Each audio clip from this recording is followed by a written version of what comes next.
अस्सलाम वालेकुम भाई, कैसे सब ठीक ठाक हैं? अच्छा, तो देखिए मुझे काफ़ी सारे मैसेज आते हैं अपने डीएम के अंदर कि भाई जनाब एला कि आप हमें स्टूडेंट के जो वीज़ा है उसके बारे में इंफॉर्मेशन दें। काफ़ी सारे लोगों को नहीं पता होता।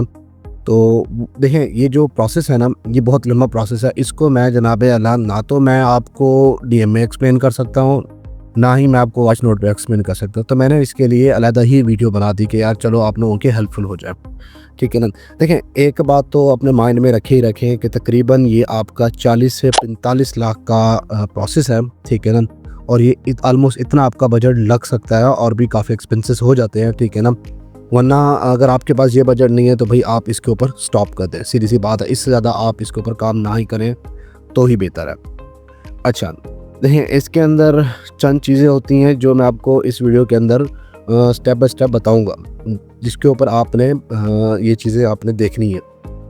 पहला, देखिए, आपका कंट्री का पासपोर्ट होता है, ठीक है ना। उस पासपोर्ट को आपने सबसे पहले बनवाना है। अगर आपने बनवाया है तो क्लियर बात है, उसकी फ़ीस लग जाती है 7,500 से 10,000, डिपेंड करता है। आजकल 7,500 प्रायोरिटी वीज़ा के ऊपर 15 दिन लगते हैं, ठीक है। आपने उसको कलेक्ट करना है, ठीक है ना। अगर आपका रिन्यू एक्सपायर होने वाला है तब भी आपने कलेक्ट करना है, ठीक है ना। उसको रिन्यू करा के कलेक्ट करना है। उसके बाद जब आप अपना वीज़ा पासपोर्ट जब आप अपना कलेक्ट कर लेते हैं, उसके बाद आपने क्लियरली बात है कुछ डॉक्यूमेंट्स आपने अपने इकट्ठे करने हैं। वो डॉक्यूमेंट आपके मैट्रिक से लेकर मास्टर की डिग्री या बैचलर की डिग्री तक होते हैं। देखिए, मास्टर की जो डिग्री है ना, उसके ऊपर ये होता है कि अभी पहली बात, जो मास्टर की डिग्री है उसके लिए आपने अपनी जो डिग्री होती है ना, उसकी ट्रांसक्रिप्ट होती है, उससे भी आप अपना एडमिशन ले सकते हैं। आप अपनी डिग्री का वेट ना ही करें, क्योंकि वो बहुत लंबा टाइम होता है, वो यूजलेस है, ठीक है ना। तो एक तो आपकी ट्रांसक्रिप्ट हो जाती है, आप उससे एडमिशन ले सकते हैं, ठीक है। और दूसरी बात ये है कि भाई आप अपनी क्या इंग्लिश प्रोफेशनल लेटर होता है वो भी अपना निकलवा सकते हैं, ठीक है ना, अपनी यूनिवर्सिटी के कह के। बाज़ औक़ात यूनिवर्सिटीज़ आपको उसके ऊपर एडमिशन दे देती हैं, लेकिन अब वो चीज़ नहीं है।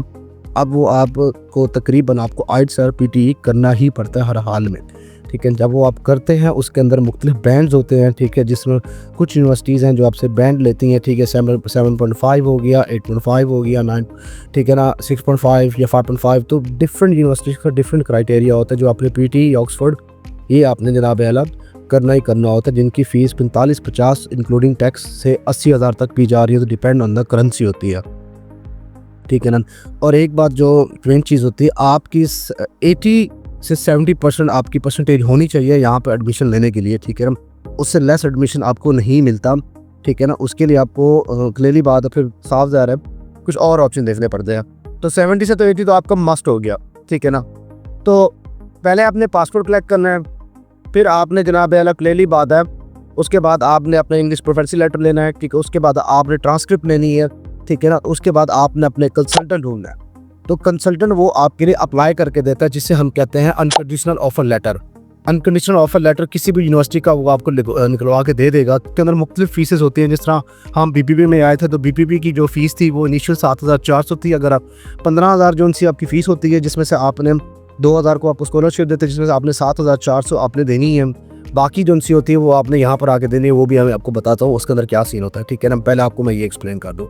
तो उसके बाद 7,400 आपने देनी होती है। आजकल यूनिवर्सिटी ने BPP ने अपनी फ़ीस बढ़ा दी है, जिसको 8,400 या 8,500 कर दिया, ठीक है ना। तो क्लियरली बात, अब इनिशियल आपको 8,500 ही देना पड़ेगा, ठीक है ना। तो उसके ऊपर ये होता है कि ये मुख्तलिफ ऑफर लगाती रहती हैं यूनिवर्सिटीज़, ठीक है। तो उसके बाद सीधी सी बात है कि काफ़ी सारी चीज़ें और आ जाती हैं, जैसे कि हमारा आ जाता है। देखिए, यहाँ का एक असूल है कि असूल ये है कि अगर आपने कम फ़ीस दी है, लाइक 7,400 आपने फ़ीस दे दी है, तो उसके अंदर आपने जो UK का बजट है, जिसमें लंदन का बजट आता है, वो 12,400 साल का होता है पाउंड, ठीक है ना। तो वो आपने इंक्लूड करना है। अगर आपने 7,400 फ़ीस दी तो रिमेनिंग आपकी जो फ़ीस बचती है 5,000, 6,000 या 4,000 जो बचती है, वो आपने उसके अंदर इंक्लूड करना है, जिसके अंदर आपकी statement depend on the currency 80 से 90 लाख या 60 लाख भी बन जाती है, ठीक है ना। तो देखिए, इस बात को दोबारा समझें। 7,400 आपने जमा कराई, ठीक है, या 8,400 आपने जमा कराई। 5,000 अगर आपको रिमेनिंग है तो 12,400 प्लस 5,000 आपने उसके अंदर ऐड करके वो आपने अपनी स्टेटमेंट बनवानी है, depend on the Pakistani currency के ऊपर, ठीक है ना। तो वो आपने बैंक स्टेटमेंट के अंदर रखनी है, ठीक है। तो बैंक स्टेटमेंट एक बार याद रखें, बैंक स्टेटमेंट आपकी 28 डेज़ की होनी चाहिए। 20 डेज़ तक मैच्योर होती है, उसके बाद ही आप आगे काम कर सकते हैं, अप्लाई कर सकते हैं, ठीक है ना। तो एक तो आपकी ये हो गई, ठीक है, जो आपने प्रोसेस देख लिया। उसके बाद आपका आ जाता है IHS फीस। IHS फीस आपकी 1100 फ़ीस है, ठीक है, 1 साल की, तो वो भी आपने उसके अंदर देनी है, ठीक है ना। वो तब जब आपका कैश आएगा, वो कब आएगा, जब आप ऑफ़र लेटर निकलवाएंगे। ऑफ़र लेटर लेने के बाद अगर आप पूरी फ़ीस दे देंगे या आधी फ़ीस देंगे, उसके बाद आपका कैश 15 दिन बाद इशू होता है, या 12 दिन या 3 दिन, ये डिपेंड होता है। जब वो कैश इशू होता है उसके ऊपर आपने फिर क्लियरली बात है फ़ौरन आपने IHS फ़ीस देनी होती है। IHS फ़ीस देने के बाद आपने क्लियरली बात है वीज़ा फ़ीस देनी होती है, जो 460 पाउंड होती है। उसके बाद प्रायोरिटी फ़ीस आती है जो 500 होती है, ठीक है ना। प्रायोरिटी फ़ीस लें, स्टैंडर्ड लें, डिपेंड करता है। उसके बाद आप VFX ग्लोबल जाते हैं, वहाँ पर भी आपने 20,000 जो सा होता है, अगर आपने प्रीमियम जाना तो 20,000, स्टैंडर्ड जाना तो आपको वेट करना पड़ेगा, थोड़ा टाइम लगता है। उसके बाद आपका सबसे इन सब प्रोसेस में एक और जो चीज़ हम मिस करते हैं वो होती है हमारी जो TB का टेस्ट होता है, वो भी 15,000 के ऊपर होता है, ठीक है। तो वो भी आपने उसके ऊपर अप्लाई करना होता है, ठीक है ना। ये वो चीज़ें हैं जो मैं आपको बता रहा हूँ, जो इस चीज़ें से आपने आना होता है। सबसे पहले आपने पासपोर्ट कलेक्ट करना है। पासपोर्ट कलेक्ट करने के बाद अपने मैट्रिक से लेकर बैचलर या मास्टर के आपने डॉक्यूमेंट इकट्ठे करने हैं, ठीक है ना। तो डॉक्यूमेंट इकट्ठे करने के बाद क्लियरली बात है आपने फिर एक कंसल्टेंट ढूंढना है। कंसल्टेंट ढूंढने के बाद वो आपका यूनिवर्सिटी में किसी भी एडमिशन करा देगा। ऑफ़र लेटर निकलवाना है। ऑफ़र लेटर निकलवाने के बाद आपने कैश देना है, ठीक है ना। वो जो कैश होगा उसके ऊपर आपने देना पहले फ़ीस, मतलब कि ऑफ़र लेटर में फ़ीस जमा करानी है, फिर कैश आएगा। क्लियरली बात है आपने उसके अंदर अपनी वीज़ा फ़ीस, IHS फ़ीस जमा करानी है, ठीक है। तो ये सब करने से पहले आपकी बैंक स्टेटमेंट होना भी ज़रूरी है। लाइक जो मैंने पहले भी आपको बता दिए, जो आपने फ़ीस देनी है, फ़ीस के ऊपर प्लस 12,000। अगर आप मैनचेस्टर जा रहे हैं तो क्लियरली बात है आई थिंक उसका 7 से 8,000 है। तो वो आपने उनको दिखाना है कि यार मेरे पास इतनी फ़ीस है।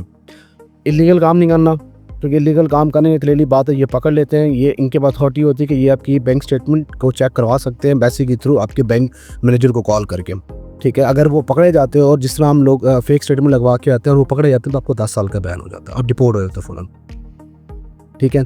तो ये वो चीज़ें हैं जो मैं आपको बता रहा हूँ, और काइंडली इन चीज़ों के ऊपर अपना ध्यान रखें, ठीक है। और ये आप अपनी वीडियो जो उनसे उन लोगों के लिए जो मुझसे मैसेज करते हैं और जो लोग आ रहे हैं और प्लानिंग कर रहे हैं उनके लिए भी फ़ायदेमंद है। जो यहाँ पर आ गए उनको तो पता है प्रोसेस क्या होता है, ठीक है ना। तो आपने ये चीज़ें अपनी ध्यान से बनानी है। जब आप ये सारा काम कर लेंगे ना, एक बात ये अगली वीडियो में आपसे मैं डिस्कस करूँगा कि आपने यहाँ पर कितने पैसे लेके आए और कितना आप सर्वाइव कर सकते हैं, किस तरह आप कर सकते हैं। मैक्सिमम आपको जो एस्टिमेशन बता रहा हूँ वो 2500, 3,000 से 4,000, आप 3,000 से 4,000 आप लेके ज़रूर आए, जिसके ऊपर आप इजीली अपने आप को बचा सकते हैं अगर आपको जॉब नहीं मिलती। और आपको मैं कुछ ऐसी चीज़ें भी बताऊंगा जो कुछ मंथ होते हैं जिसके अंदर आना फजूल होता है, डिपेंड ऑन द लक होता है, लेकिन बात यह कि उनके अंदर आना यूँ फजूल होता है क्योंकि वो बहुत क्वाइट होता है, उनमें जॉब बहुत मुश्किल से मिलती है, ठीक है। तो आई होप ये आपको इन्फॉर्मेटिव लगे, ठीक है। आप इसको लाइक करें, शेयर करें। Thank you. मिलते हैं फिर इंशाल्लाह अगली वीडियो में। Thank you.